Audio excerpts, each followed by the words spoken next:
Did you ever wonder what games looked like before getting fancy art and what the process looked like for that? Well, I can tell you that it's not easy, but it looks super cool when complete. Stay tuned for later in the video where I'm going to show you some before and after shots of my latest art changes and my indie game.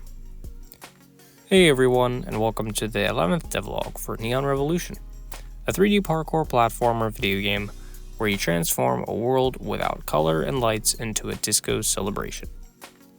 Today, I'm going to show you how I'm making new art for the latest levels in Neon Revolution, and how it is looking now compared to before. And before I go on, I'm Caleb, the one-man team behind the Odyssey Frontiers studio, and let's get right into the video.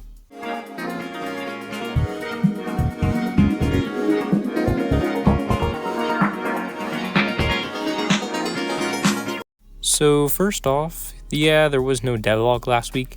And sorry I wasn't able to put that out for you guys. But the main problem was that I really didn't have any new content or updates to give, just because of the state that I was in between fixing the save system and adding new art. And so I decided to wait until now to give you a better video. I really do want to make my content to be worth your time. You may be wondering what happened since my last devlog. Devlog 10 was all about fixing the save system. I had to add all the new levels I have made to the existing save system in the game. The good news is that all the levels are officially added now and confirmed to be working and saving properly. I also had to fix some bugs that kept levels from loading because some new levels still had the same names as previous ones, which caused the save system to try to overwrite the others, which is never good. So on to the main progress that today's video is about. I wanted to go over art in Neon Revolution and what I've done to make that better now. So basically, I already created the layout of each level and made a simple representation of it beforehand using mainly just white boxes and simple textures. The obstacles and functionality are final. I just have to add new textures and materials to the existing objects. And I've already started working on that. The first 6 levels of the game are already done, art-wise, which are available in the free demo, linked in the description below that you can check out once you finish watching this video. I have been working on the new levels from there. Thankfully, a lot of these use many of the same elements, like wall running walls, grapple points, swing points, buildings, and more, which you'll learn more about how those work in future videos here. And this means that I only have to remodel an object once, then apply it in each level. And some levels do have special objects though, like gears in level 7, which is inside a generator, or trains in level 9, where you're going from one train station to another. Thankfully, I do already have drawings for the other things that I haven't modeled yet, which will make that process a good bit easier, hopefully.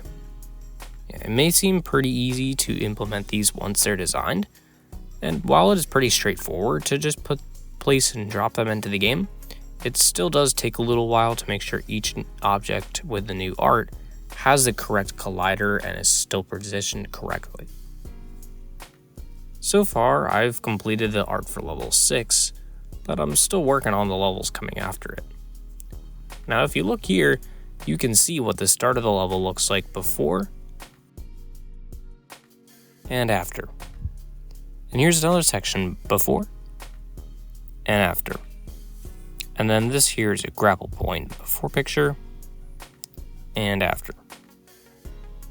And finally, this is a swing point before and after art. So moving on to the future, I still have a good bit to do for level 7 through the pulse level, but I'm getting faster as I learn better ways to implement the art. It also has to do with the fact that I am still in school full-time and work more besides that as well. I also have to do more with the music in-game and finally actually releasing it. And this all comes in time. Well, I hope that you'll like how I did this video today. If you did, I would really appreciate it if you would like the video and possibly subscribe. Please put any comments or questions you have in the comments below. In the meantime, if you find this art stuff interesting, you might also want to learn more about the code that makes it all work together. And if you want to, check out the full devlog about my save system by clicking here. and if you are thinking of starting your own game development journey, I also discuss the 4 essential steps to starting that from scratch here. Thanks for watching.